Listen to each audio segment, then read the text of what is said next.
Alors, bonjour, je suis avec Jean Jouzel, donc un éminent chercheur vice-président du GIEC que vous connaissez tous. Merci Jean d'être Oui, avec nous bonjour sur le pavillon Stéphane. d'Énergie 1050. Alors, j'ai juste déjà une petite question. Est-ce que vous pourriez vous présenter en quelques mots et puis raconter finalement cette dynamique, cette aventure du GIEC?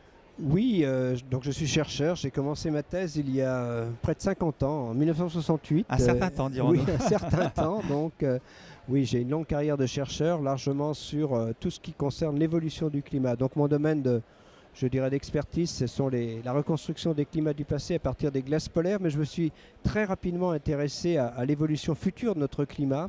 Alors, à la fois à travers j'ai participé pratiquement aux premiers travaux du GIEC, le groupe intergouvernemental d'experts sur l'évolution du climat, dès le second rapport en 1994, et j'ai été, disons, vice-président de son groupe scientifique de 2002 à 2015. Donc j'ai vraiment participé de façon disons, très active, je dirais, à 4 rapports successifs du GIEC. Maintenant, je suis le 6e rapport, mais je ne suis pas impliqué.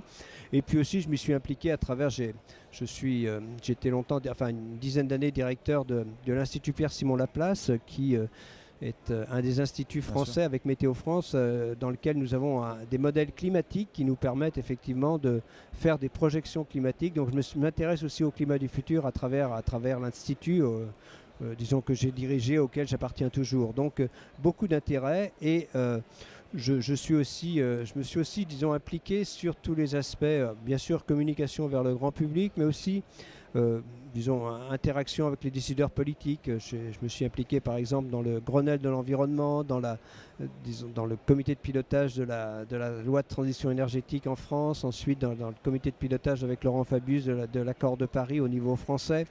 Donc voilà, donc j'ai beaucoup aussi disons, en dehors de mes activités scientifiques, d'implication à la fois disons, vers le grand public, mais aussi vers les écoles. Je fais pas mal d'interventions, et puis bien sûr vers les politiques. Je suis actuellement membre du Conseil économique, social et environnemental.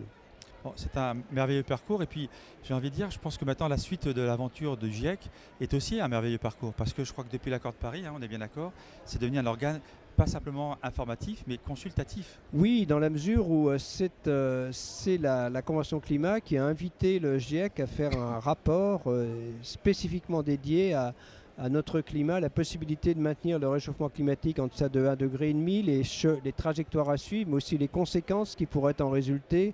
Est-ce que c'est différent vraiment de rester à 1,5 degré par rapport à 2 degrés? Ça semble déjà être le cas.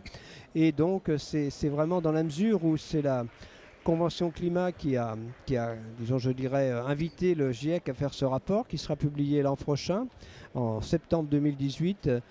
Tout le monde pense que ce rapport 1.5, qu'on appelle 1.5 dans notre jargon, sera un élément important de la conférence de Katowice l'an prochain, de la COP24.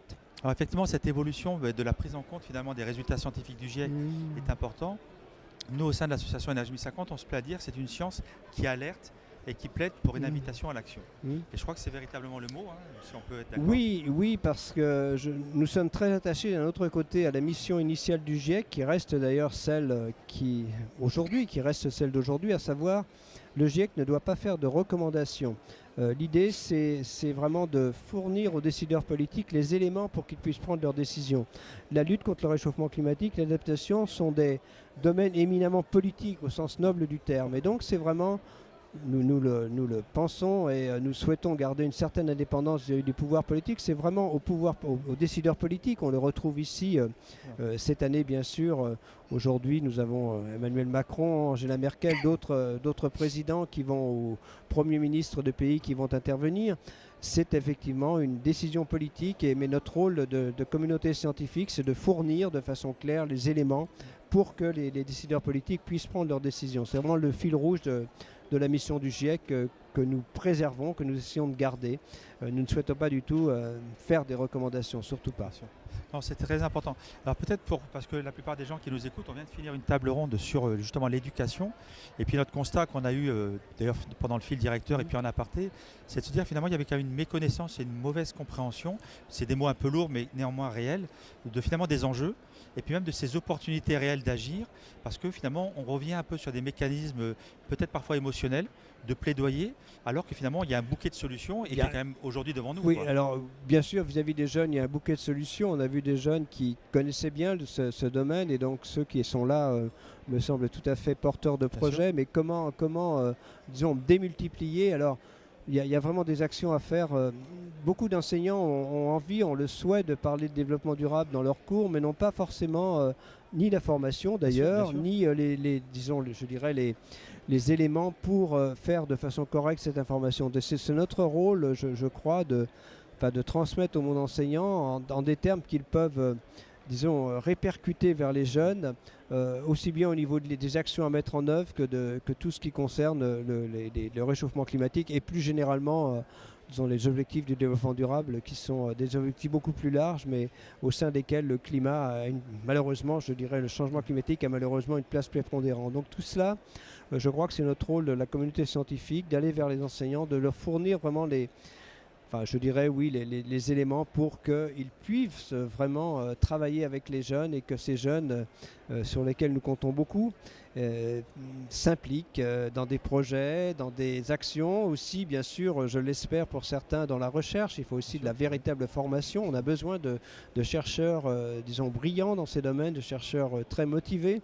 Donc j'appelle aussi les jeunes à s'orienter vers ces métiers de la recherche. C'est difficile, nous le savons, mais il nous faut absolument, je crois qu'il faut que les jeunes, c'est un métier aussi qu'ils peuvent regarder, qui peut, je crois, contribuer évidemment en tout cas à ce débat sur le réchauffement climatique et sur le développement durable en général.